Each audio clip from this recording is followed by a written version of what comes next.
That's what I long for. A heart that follows hard after thee. Yes, Lord. Amen. A pure heart. That's what I long for. A heart that follows hard after thee. A heart that hides your word. God bless, Pastor. A heart that hides your word, so that sin may not come in. A heart that's undivided, the one you rule and reign. A heart that beats compassion, that pleases you alone. A sweet aroma of worship, that rises to Let's sing one more time. your Hallelujah. throne. A pure heart. Hallelujah. A pure heart. Yes, amen, Lord. That's what I long for. Hallelujah.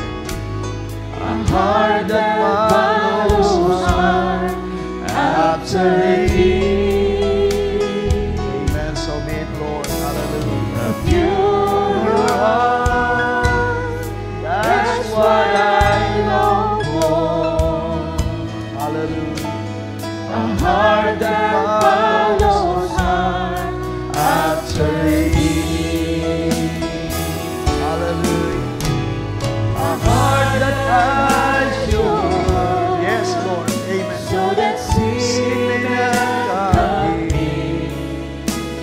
A heart that's undivided, Yes, amen, Lord. the one you rule and reign. A heart that beats compassion, that pleases you alone. A sweet aroma of worship that rises to your throne. A sweet aroma. A sweet aroma of worship that rises to your Amen and amen, amen. Ating palapakan ng Panginoon, mga kapatid. Praise the Lord. Hallelujah. Isang dalis ay napuso ang ating itaas sa gabing ito, sa mga sandaling ito, at bayangan Diyos ang siyang patuloy na gumawa at mangusap sa bawat isa sa magitan ng kanyang mga salita. Tayo manalangin, aming Diyos na dakila at tapat at mabuti sa lahat. Muli minsan pa kami ay naghahandog ng mga papuri at pasalamat sa iyo. Mula pa kanina, O Diyos, habang aming inaawit ang isang awit na nagsasabi ng isang amazing grace, how sweet the sound. Tunay, Panginoon, na isang kamangha-manghang biyaya ang aming tinanggap sa mga panahon na ito, O Diyos. Tunay na walang katulad ang iyong gawa, O Diyos, sa buhay namin. Walang kapantay, O Diyos, ang iyong kadakilaan, Panginoon, sa kanino man. Ikaw ay Diyos na nag-iisa lamang na Diyos na gumawa ng lahat ng bagay. Maging ang aming buhay, O Diyos, ay iyong inihanda sa mga panahon na ito, iyong itinakda, O Diyos, ang lahat ng bagay. Iyong inilagay, O Diyos, sa iyong harapan lahat ng bagay. Iyong inilagay ang iyong dakilang plano, O Diyos, sa mga araw na ito. At sa mga sandaling ito, O Diyos, kami ay patuloy nagbabalik sa iyo ng pinakamainam na papuri at pasalamat, O Diyos. Dahil ikaw ay tunay na gumawa ng mga dakilang bagay sa buhay namin, Panginoon. Salamat sa iyong biyaya, salamat sa iyong kamay na patuloy na maagap, O Diyos, na umabot sa aming mga pangailangan sa bawat araw. Salamat po sa patuloy na pag-akay sa amin sa iyong mga salita. Salamat sa patuloy na iyong pagdadalas sa amin, O Diyos, sa iyong kalooban sa uling mga araw na ito. At higit salamat, O Diyos, sa banal na Espiritu na siyang selyo ng iyong iglesia, upang kami, O Diyos, ay hindi magalaw ng diablo sa uling mga araw na ito, O Diyos. Upang kami ay magkaroon ng protection sa iyong harapan. Hallelujah. upang kami, O Diyos, ay magkaroon ng isang tiyak na pag-asa sa uling mga araw. Nang sabi ng iyong lingkod Apostol Pablo na ang selyo na ito, Diyos, ang tatak ng Espiritu Santo, ang siyang selyo namin hanggang sa araw ng katubusan, O Diyos. At sa ganung bagay, Panginoon, ay hindi kami magagalaw ng kaaway, O Diyos, sa uling mga araw na ito. Kaya purihin ka, Amang Banal, pinapasalamatan ka namin dahil Ikaw, O Diyos, ang gumagawa ng lahat ng bagay. At sa iyo, O Diyos, pauwi ang lahat ng papurit pasalamat, pagluwalhati, O Diyos, dahil ang lahat na ito ay nakita mo na aming mga pangangailangan sa uling mga araw na ito, O Diyos. At walang bagay, O Diyos, na hindi mo ipinagkait, Panginoon, na mabuting bagay sa iyong mga banal. Ikaw ay Diyos na naging mabuti sa amin. Ikaw ay Diyos na naging tapat sa lahat ng bagay. Ikaw ay Diyos na nangungusap pa rin sa iyong iglesia sa uling mga araw na ito, O Diyos. At Ikaw, O Diyos, ang siyang patuloy na nagpapala sa bawat lakad ng iyong mga banal, bagamat ang buong sanlibutan ay maaari nakaranas ng hindi biro na mga kaguluhan at kagipitan, O Diyos, at kawalan ng kaayusan sa lahat ng bagay. Subalit, Panginoon, Ikaw naglagay ng isang mapayapang panahon, Ikaw naglagay ng isang mapayapang buhay sa bawat isa. Dahil Ikaw nagsabi, "My peace I will give unto you." Hindi ito kapayapaan ay maibigay ng sanlibutan. Ito'y kapayapaan na buhat lamang sa iyo, O Diyos, sa magitan ng iyong mga salita. Kaya, Panginoon, sa gabing ito ay bayaang Ikaw ang siyang mabigyan lamang ng kapurihan at kaluwalhatian sa lahat ng bagay. At aming pinagatiwala sa iyo, O Diyos, minsan pa ang iyong mga salita. At bayang Ikaw maging malaya muli, O Diyos, na magpahayag, O Diyos, at mangusap. Kahit man sa mga simpleng bagay, O Diyos, ay Ikaw ay nahahayag sa iyong iglesia. At ang aming pananampalataya, O Diyos, ay patibayin panglubos, palakasin sa lahat ng bagay. Hanggang sa magawa namin, O Diyos, makatayo, hallelujah. Ang sabi ng lingkod si Apostol Pablo, that we may able to stand in the days of evil, sa uling mga araw, O Diyos. Kaya, Panginoon, salamat sa mga biyaya ng pagpapala. Salamat, O Diyos, sa mga padala, sa mga kahilingan, O Diyos, na iyong binigyan ng katugunan. Salamat, Panginoon, sa mga provision sa araw-araw. At salamat, O Diyos, sa mga biyaya pa na aming tatanggapin, tinatanggap at tatanggapin pa sa uling mga araw na ito, O Diyos. Kaya sa iyo, O Diyos, ay aming pinagatiwala ang lahat ng bagay na ito, maging ang iyong mga salita, Ikaw ay maging malayang mangusap, at Ikaw, O Diyos, ang siyang mahayag at makilala pa, at Ikaw, O Diyos, ang siyang kumuha ng kalwalhatian sa lahat ng bagay na ito. Panginoon naming Diyos, humingi kami minsan pa ng kapatawaran sa aming mga naging mga pagkukulang, O Diyos, sa nakalipas ng mga araw, kung kami man ay nakalimot, kung kami man, O Diyos, ay nag-overlook ng iyong mga salita, at kung kami man, O Diyos, ay maaaring natison sa ilang mga bagay, O Diyos. Panginoon, salamat dahil ang iyong biyaya ang siyang nagbabangon sa amin. Nagtatayo pa rin sa amin, O Diyos, sa uling mga araw, upang kami ay makapagpatuloy na lumakad sa pananampalatayang ito. Kaya sa iyo lamang, Ama, ang aming lubos na pagtitiwala, ang lubos na pasalamat at puri ay maingat namin ibinabalik lamang sa iyo, sa tanging pangalan ng Panginoong Kristo Jesus. Everybody say amen and amen. Ating palapakan ng Panginoon. Can we say, praise the Lord? Praise the Lord. Puri ng Diyos sa kaniyang mabiyayang gawa sa gabing ito sa bawat isa. Tayo magbukas ng ating scripture as habang tayo pupunta sa ilang bahagi.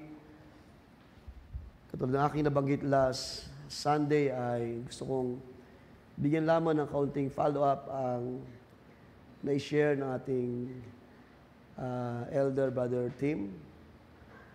So ating basahin sa Jonah, ilang mga talata na nabasa ay balikan natin. Jonah chapter 4.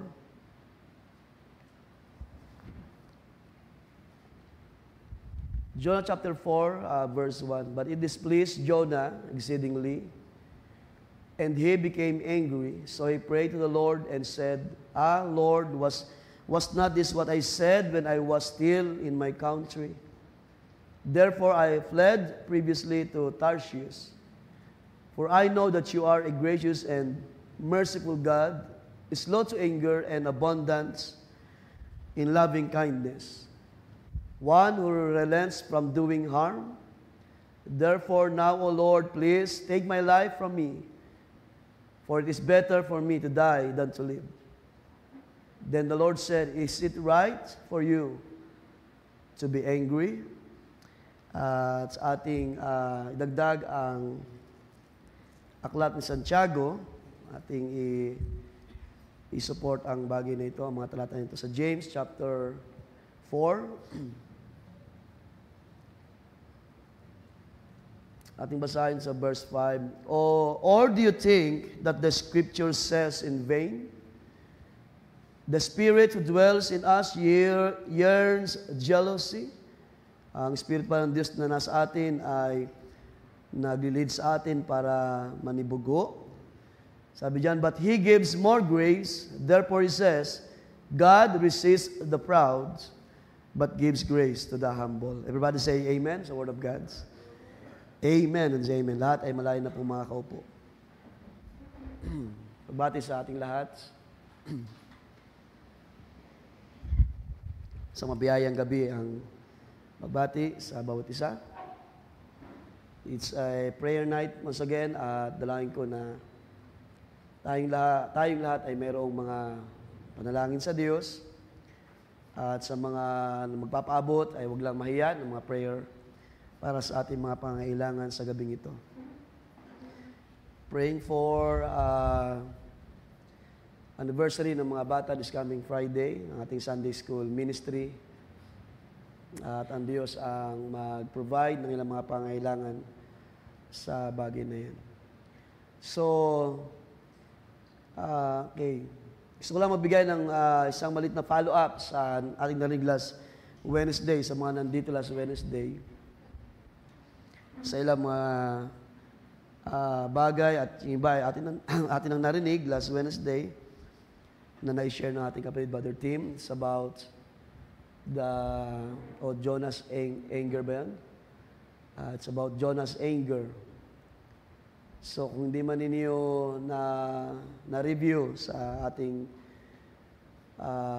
recording, ay inyo na lamang balikan. So punta ko lang mga bagay mga kapatid at gusto kong bigyan ito ng pamagat na God's compassion for everyone.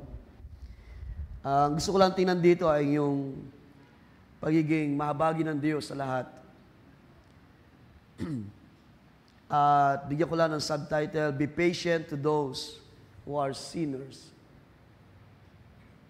Dahil kung ating titingnan, si Jonah ay nagkulang sa bagay na ito. So yun lang ilang mga bagay na gustong tingnan sa gabing ito.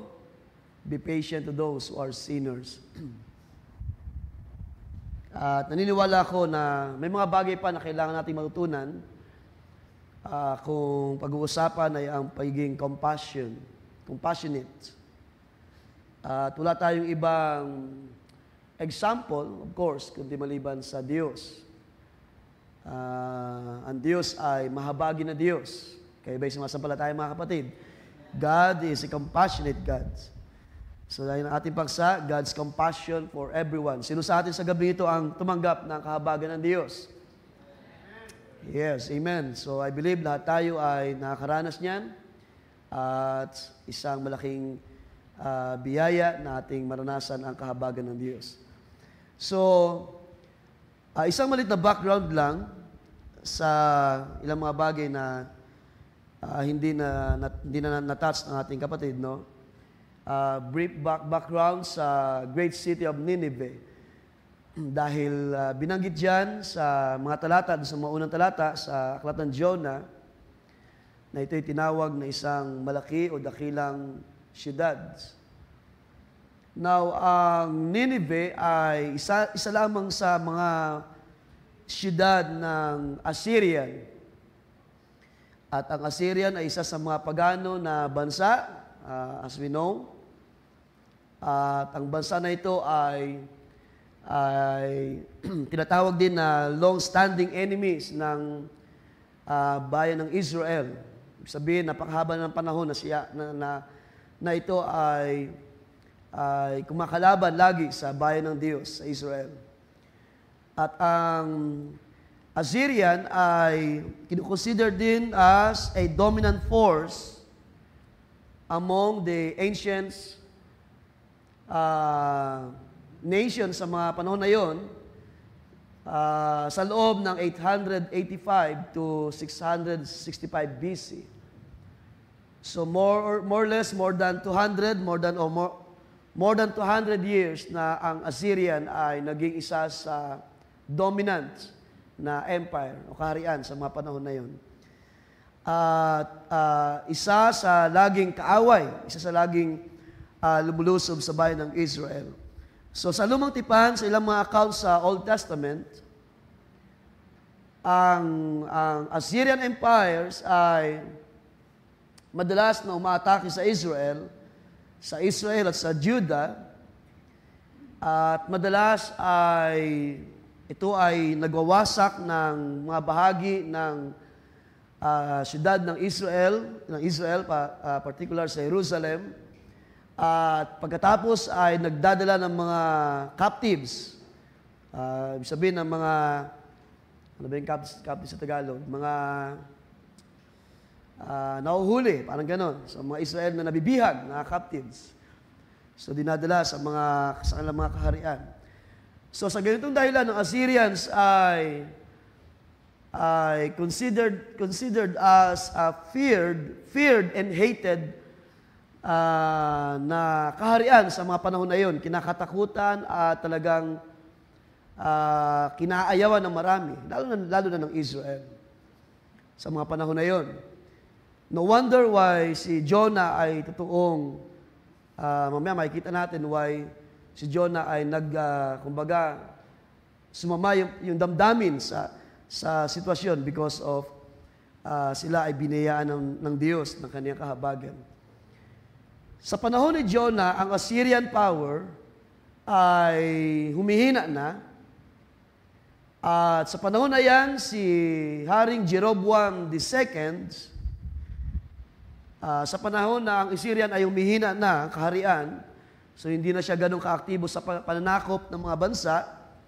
At sa panahon na ito na si Haring Jeroboam II ay binayaan ng Diyos na ma-reclaim ang ilang mga lupain ng Israel sa kamay ng mga Palestine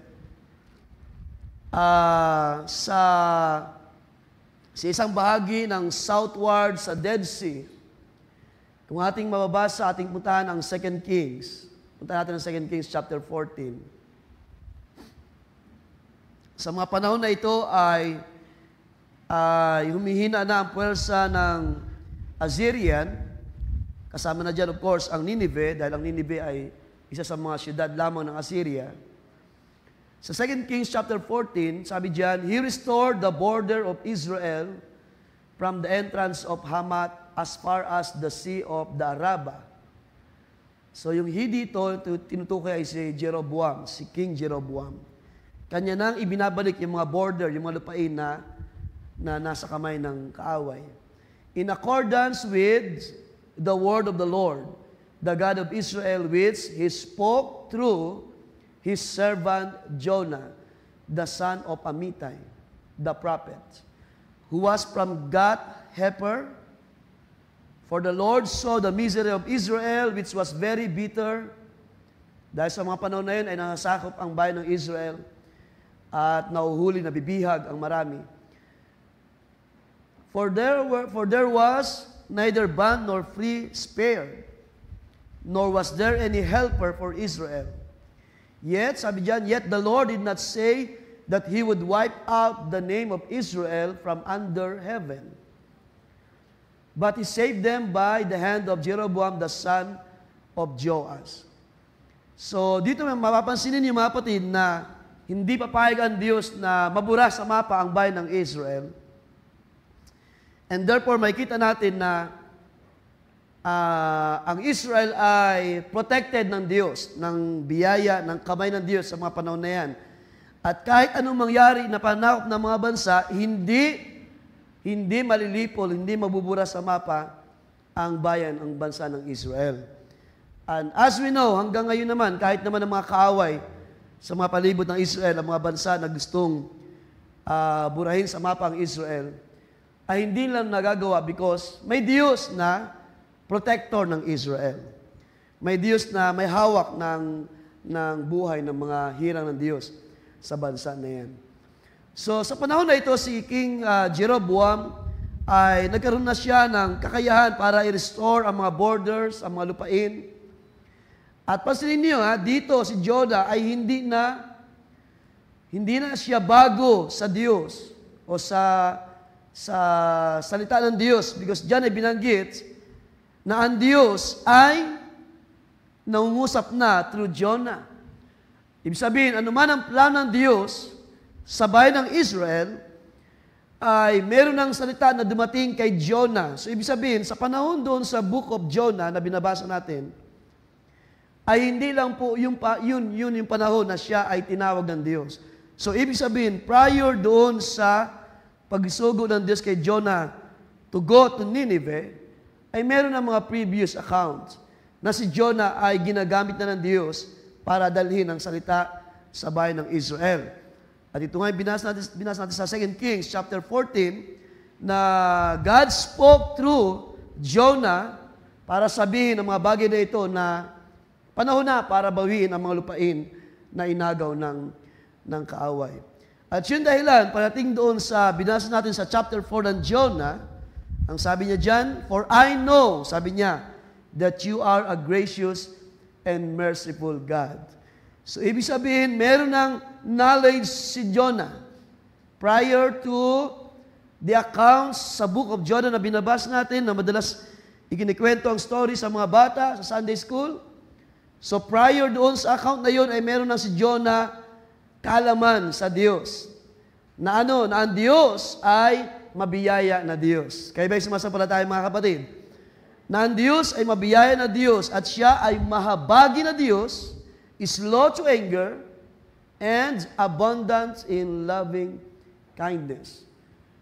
One who relents from doing harm or evil. So, anong pinapakita dyan? Na si Jonah ay meron na siyang pahayag mula sa Diyos.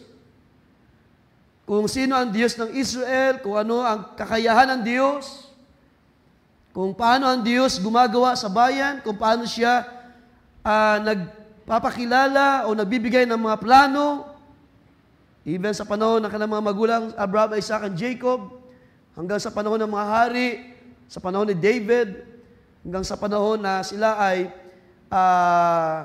sakupin ng mga bansa, at isa na rito ang Assyrian. Pero pinatunayan ng Diyos na tumawag kay Jonah at tumawag sa lahat na ang Diyos na ito ay Diyos na mahabagi na Diyos, Diyos na mabiyaya na Diyos, Diyos na mayaman sa kahabagan at awa. At yun din naman ang ating tinanggap, mga kapatid. Di ba? Tayo ay nakakilala sa Diyos na ito. Sino sa inyo nakakilala sa inyong Diyos na pinaglilingkuran? Ang sabi ni Pablo, "I know whom I have believed." Nakikilala natin, nakikilala ko, nakikilala ninyo. Dapat kilalanin ninyo kung sino ang Diyos na inyong pinaglilingkuran. Because sa panahon na ito, si Jonah ay pinakita ng book of Jonah, ng account na ito, kung paano ang Diyos ay sovereign, kung paano ang Diyos ay kayang gawin ang lahat ng bagay. Kaya makikita natin mga kapatid, no, sa panahon na yan, ang Nineveh ay isa sa mga tinatawag na famous capital city ng ancient Assyria. Actually, kung di ako nagkakamali, 3 yan or 4 na city na mayroon sa loob ng Assyrian. At ang Nineveh ang isa sa mga famous or kilala o sabihin natin sikat pagdating sa kalagayan bilang syudad sa mga panahon na yan. Pero ang tanong is, bakit naging famous ang city na ito? Kung ating babalikan ang history, ang syudad ng Nineveh ay itinayo ni Nimrod. So kilala natin si Nimrod, di ba? Si Nimrod ay siya yung gumawa, nagtayo ng Tower of Babel. Approximately 2223 BC or before Christ, ay itinayo ni Nimrod ang Tower of Babel. We can read it in Genesis chapter 10. Basahin natin Genesis chapter 10, verse 8. So, kunin lang natin itong background na ito. Why this city is famous? Because kilala yung tao na nag-build. Si Nimrod ang nagtayo ng siyudad na ito. Sabi dyan sa verse 8, sabi dyan, "And Cush begat Nimrod." Si Cush ay apo ni Noah. Cush begat Nimrod. He began to be a mighty one on earth. So, ibig sabihin, kilala si Nimrod. He was a mighty hunter before the Lord, therefore it is said, like Nimrod. So nagkaroon pa ng parang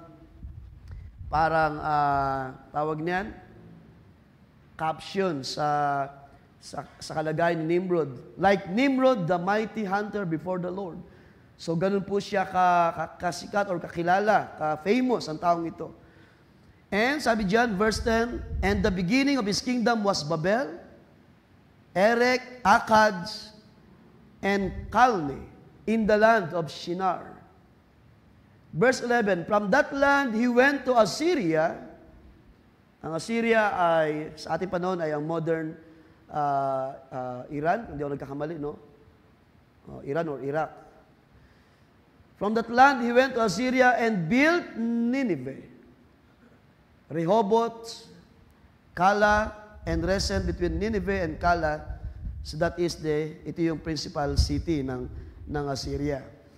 So, mula doon sa mga lugar na banggit, ay pumunta itong si Nimrod sa lupain ng Assyria at kaniyang itinayo ang Nineveh. So, kung bakit tinawag na great city or a famous city ang Nineveh? Because ang builder niyan ay si Nimrod. At si Nimrod ang nagtayo ng tinatawag na Tower of Babel, na siyang very famous din sa history ng mga unang mga panahon. At sa magitan noon, nagkaroon ng mga iba't ibang mga lengguwahe because of the Tower of Babel. At isa ito sa naitayo sa mga panahon na iyon. At ang Nineveh ay naging famous because ito ay nag-exist, isipin niyo mabuti mga kapatid, nag-exist for about 1,423 years. Mula na ito itayo ni Nimrod from 2,223 down to 800 years sa panahon ni Jonah. So ganoon na po katagal at ka-establish ang city ng Nineveh at ganoon na siya ka-famous sa mga panahon na yun, ganoon na siya ka-great, kadakila o kalaki, kalawak ng influence at siya ay naging famous because hindi dahil sa technology, naging famous at great ang city na ito because of the sin. Dahil sa kasalanan na ginagawa ng mga tao sa mga panahon na yun. So, ibig sabihin, may kinalaman yung paglago ng kasalanan sa mga panahon na yun, kung bakit naging famous ang city ng Nineveh. Most likely, ang syudad na ito ang siyang very influenced sa mga panahon na yan. At ang kasalanan ay lumalabas sa syudad, ibig sabihin, kumakalat yung influence sa mga bansa. And that's why naging malaking syudad itong Nineveh at naging famous sa mga panahon na yun. So hindi sila naging famous because of something na sabihin natin like technology or anything else, pero sila ay naging famous or naging great because of the sin. So pwede natin sabihin na ang mga tao dito ay sobrang sasama ng ginagawa sa harapan ng Diyos at ang kasalanan ay nag-e-evolve. So parang sa panahon lang natin yan, ang kasalanan ay dumadami. Ang kasalanan ng tao ngayon ay palala ng palala. Diba? Hinulan ng scripture that in the last days, ang kasalanan ay lalago ng lalago. Kasabay ng paglago ng karunungan ng tao. So ang siyudad na ito ay naging famous or naging great because of the wickedness. Kaya yun yung mabasa sa John chapter 1, punta natin John 1. Nang dumating ang salita muli kay Jonah, sabi diyan, now the word of the Lord came to Jonah the son of Amittai,